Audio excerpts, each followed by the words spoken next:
What's up, good people? It's your boy DJ, the Parkboy, and welcome to Jays and Jumpers on the Next Up Network. And we're gonna get into the Week 7 Power Rankings. And this list, last week games was a lot of interesting games, so let's dive into it. At number one, have the Arizona Cardinals. Last week I did say, they would have been number one, but they've been winning close games. But they're the last undefeated team, and to be 6-0, I have to give you credit for that. I can't take away any of your accomplishments or anything you've done. You're undefeated. Nobody beat you. You're the last team standing to not have any losses. So I have to give you credit where credit is due.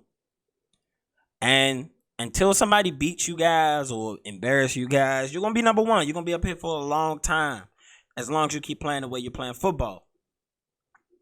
And number two, I have my Baltimore Ravens. Yes, that's correct. After what they did to the Chargers, the comeback wins, Lamar's growth and development, the defense finally putting together a complete game. We're the number one team in the AFC right now, and looking at the rest of our schedule, I don't want to start speaking too fast because on any given Sunday, any given thing can happen. I could see Baltimore almost running the table. They have an important win over Kansas City, and that's going to take them so far later on in rankings for games and stuff, and wins over opponents when it comes to the playoffs. And yeah, if you look at the rest of the schedule, you can see some hiccups and some a way that Baltimore can continue to run the table as long as the defense plays the way they did, which was, I don't know if they're going to be able to put together a complete game like that. The narrative on Justin Herbert kind of slowed a lot after that game. A lot. And number three, I have the Tampa Bay Buccaneers. They still got Brady. Brady's still a GOAT. What else you want me to say? They do have problems. The secondary definitely has a lot of injury concerns. But guess what? That's not going to slow them down right now. They're going to win the NFC South. I still believe that. They're going to be a strong team in the playoffs. And they might get healthy around that time. They're going to be a scary team to play, especially with Brady still, slicing and dicing defenses. It's crazy. It is crazy. And Antonio Brown, he still has it. People doubted whether he had it. He still has it. At number 5, I have the Los Angeles Rams. Stafford, it looks like he's found a place for him to succeed. They do enough on all phases of the football to be in the position they are now. The NFC is a tight race. It's a really, really tight race at the top. It's definitely not lonely at the top, but a lot of these teams only have one loss who's up here from the NFC. I still can't wait to see what the Rams going to do in the playoffs. That's what I'm waiting on right there. What they're going to do in the playoffs. Number 6, I have the Dallas Cowboys. Dak, Zeke, all of them, they put together a game and came back in New England, even though they kind of put themselves in a hole. But they definitely balled out enough to pull out the win. CeeDee Lamb for the game winner. Dallas has weapons. Dak, they said he is probably worrying about an injury right now, but I believe they have a bye week, so they shouldn't have to worry about that so much so he can get some rest. But hopefully that injury doesn't rear its head because we want to continue to see Dak balling out. At least I do. Not a Cowboys fan. Actually a little bit of a Cowboys hater, but I want to see Dak ball out. You know what I'm saying? At number 7, I have the Green Bay Packers. And Aaron Rodgers told everybody at the beginning of the year, relax. He said that before and he went to go ball out. Again, Aaron Rodgers has one of the most amazing careers I've seen out of an NFL quarterback. He continuously just throws the ball so beautifully. Like, there's no force in the way he throws the ball.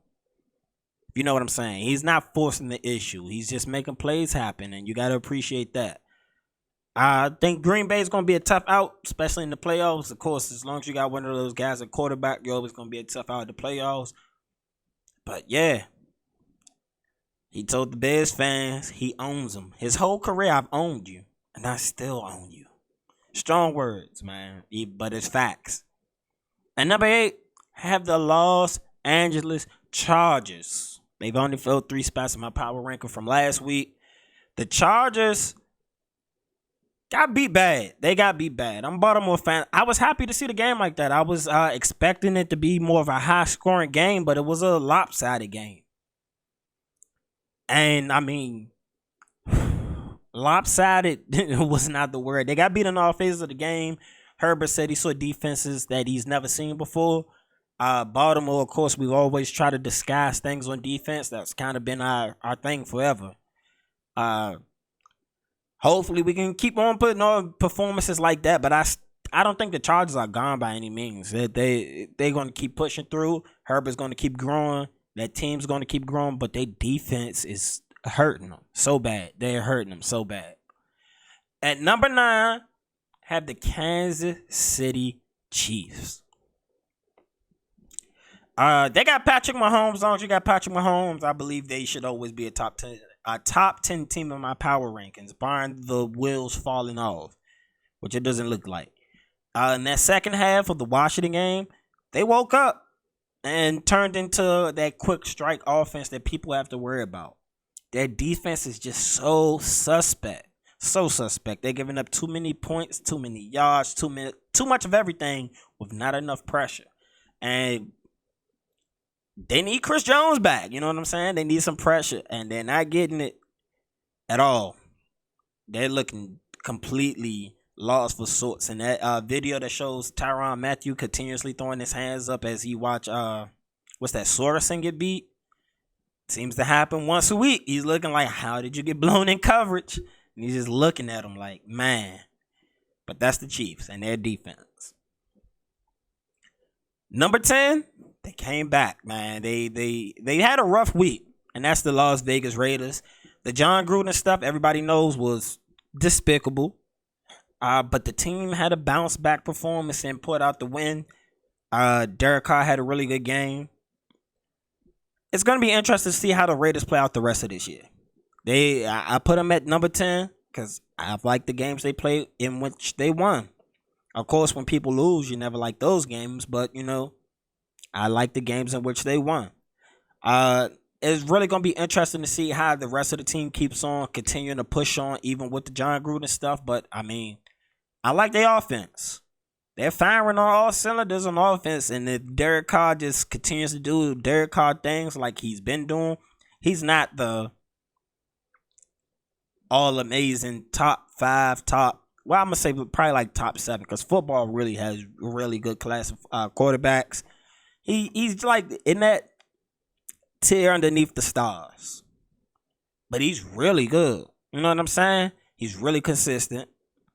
And, I mean, he just got tough competition to try to circumvent him being a top quarterback even in his division. He has Herbert there, who Herbert already looks better than Derek Carr. And you have Patrick Mahomes, who's a generational quarterback. And, I mean, Teddy Bridgewater was even playing good, but I wouldn't put him above Derek Carr because Teddy Bridgewater's kind of been a journeyman. But, again, Derek Carr's really consistent when it comes to football and playing quarterback. It's just everybody else and everything else clicking for that team around him to make everything go. You know what I'm saying? But this has been Jays and Jumpers Week 7 Power Ranking. I'm your boy, DJTheParkBoy. Make sure you go check out other videos on the Next Up Network. Like, comment, subscribe, share. We appreciate it all. But I'm out. It's your boy, DJTheParkBoy. And I'm here with a special product for you.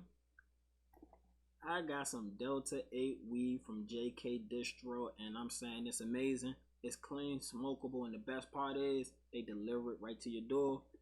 Because of the 2018 Farm Bill, it's now legal for them to have Delta 8 weed sent through the mail. That's right. And if you use promo code FLOSS1, you can get some clean, smokable weed sent to your door direct.